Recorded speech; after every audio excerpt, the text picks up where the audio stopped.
இனிமேல் இந்த மாதிரிக்கு வெண்டைக்காய் பொரியல் செஞ்சு சாப்பிட்டு பாருங்கள். வெண்டைக்காய் பிடிக்காதுன்னு சொல்லவே மாட்டேங்க. வாங்க அது எப்படி செய்கிறதுன்னு பார்க்கலாம்.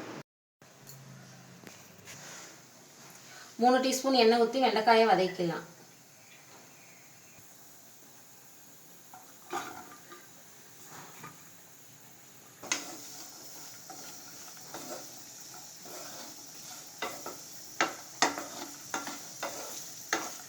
இந்த ஸ்டேஜ் வர அளவுக்கு ஒரு 5 நிமிஷம் நல்லா வதக்கிக்கலாம்.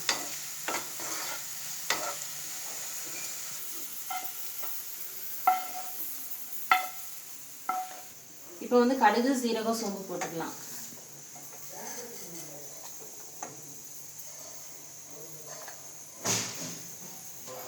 வெங்காயம், கருவேப்பிலை போட்டு வதக்கலாம்.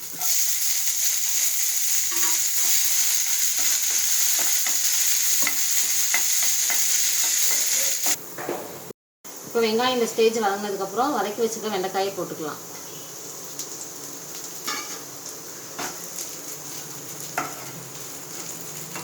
இப்போ வந்து 1/4 டீஸ்பூன் உப்பு போட்டுக்கலாம். 1/2 டீஸ்பூன் குழம்பு மிளகாத்தூள் போட்டுக்கலாம்.